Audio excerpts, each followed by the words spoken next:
Hey guys, how are you? It's late 2016, early 2017 here. It's November, it's almost 2017, and for some reason, people like to buy old phones, whether it's nostalgia or you just like a certain model you want. You don't have money for a premium flagship, so you need to buy a used device. And I wanted to make a small recap on this device. I usually don't do phone reviews, although I use a lot of different phones, and this device keeps amazing me.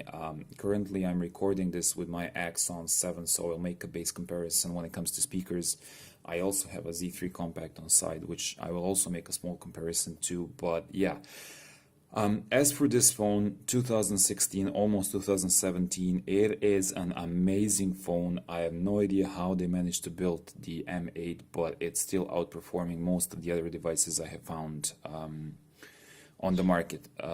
As for the build quality, really fast. This is an aluminum phone. It has an extremely premium feel. It tends to overheat a little bit after like 30 minutes to an hour of gaming, but still you have dual cameras, 5-inch display, dual stereo speakers. It's an awesome phone. Under the hood you will have Snapdragon 801 clocked at 2.5 gigahertz with 2 gigabytes of LDDR3 RAM. It is an awesome phone. Nowadays you will have flagships with Snapdragon 820, 821 with 4 gigabytes or 6 gigabytes of RAM, which is extremely ridiculous to put on a phone because the phone will never use 6 gigabytes. Can you use this as a daily driver? Yes, you can. Why? Because it has enough resources to pull through. When you browse through it, as you can see, it's extremely snappy. It works perfectly fine. There is nothing wrong with the phone. It's fast, it's accurate. The display is awesome. Now, don't get me wrong. I'm using Axon 7. It has 5.5-inch AMOLED display, and this is an IPS LCD3 display. There is a vast difference because the blacks are not as vibrant. You can see in its LCD display, it will not come close to AMOLED, but it is still an awesome display. At 1080p, you get sharp reproduction, colors are good.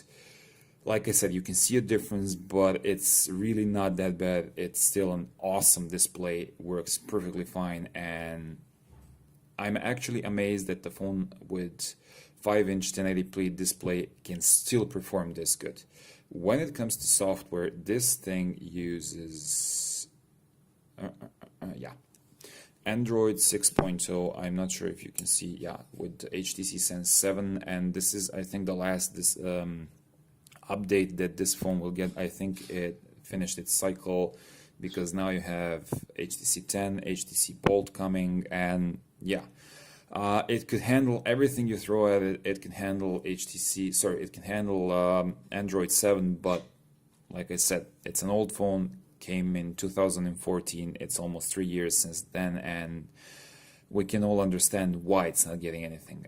When it comes to the camera, you have front shooter, which 4 ultra pixels at 2.2 lens aperture. It's fast when it comes to autofocus. You can see that depending on which part of the scenery I touch the focus on, it will abruptly change the lighting, and it's lighting fast.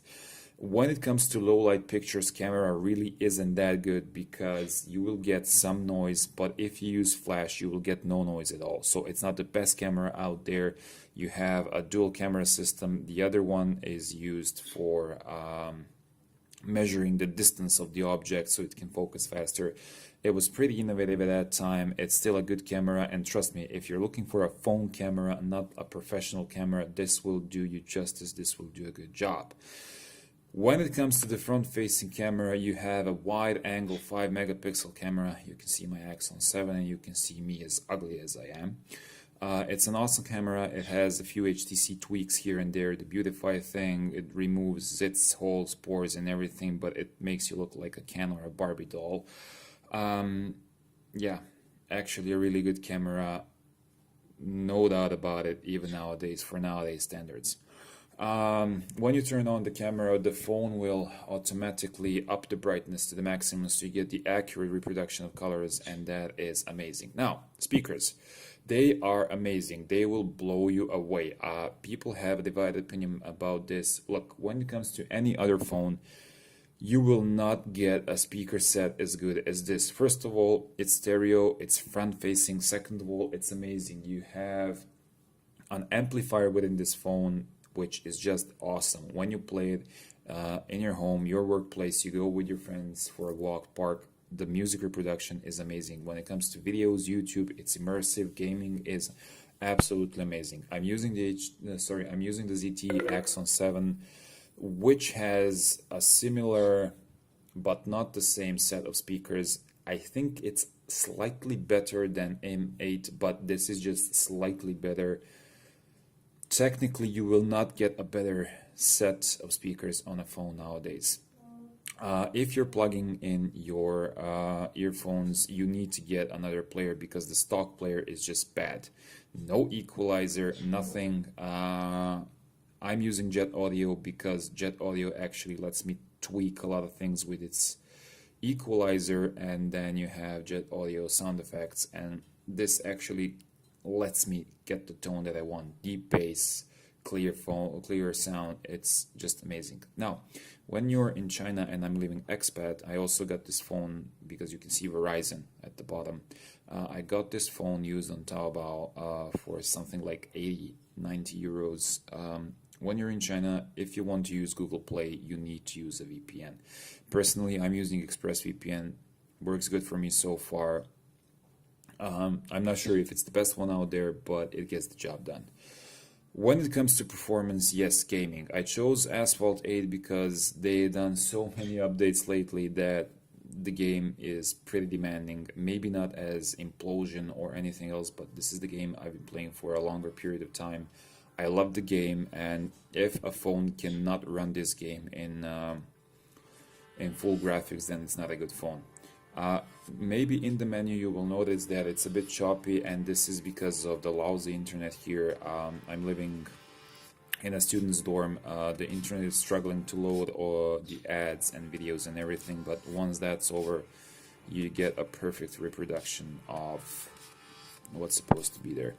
I'm going to show you quickly, like half a race, maybe not, just to get the idea of how fast this thing is. So keep in mind that this has Adreno 330 inside with Snapdragon 801.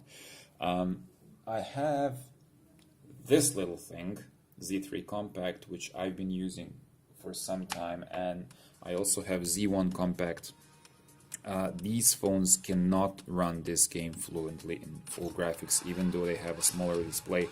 I'm not sure why this is happening, but the Z3 Compact doesn't come even close to how this phone is performing. Sorry if my video is a bit choppy, because I'm kind of multitasking here a bit, and the Axon is really not helping with its autofocus. Yeah. Let me see if I can... Yeah, there you go. That's a bit better. Now, sorry for my lazy driving. Like I said, I'm multitasking between a various number of things here. Literally, when it comes to this game, there is no FPS drop. Everything is running smoothly. This is full graphics. It's amazing. I'm not sure why this is happening, because it's Snapdragon 801, but they've done something with optimizing the system. Like, no, not a single FPS drop. So, well, like I said, my driving is a bit bad here because I'm focused more on actually showing you the performance of this phone than playing video games. Daily use, battery is, yeah. I play a lot of video games. I can get maybe 3.5-4 hours of on-screen time with this device, which is perfectly fine because the battery is old. I ordered a new battery from HTC. It's supposed to come in a day or two. My advice, if you're looking for a used phone, if you cannot afford a flagship, literally this is the phone to go to, because everything else I have tried has something lacking here or there. With this phone, I seriously haven't found anything which is bad, anything that I would Anything that I would I don't know, put out as a flaw. And don't get me wrong, I am a Sony fanboy. I love Sony devices. Z1 Compact is my love forever. But this phone just outperforms everything I have ever used as an old and used phone. So, like I said, if you're looking for a good used phone, something old, this is the phone to go to. And do remember, this is, like I said, late 2016, almost 2017. So, yeah, leave your comments in the comment section. See ya.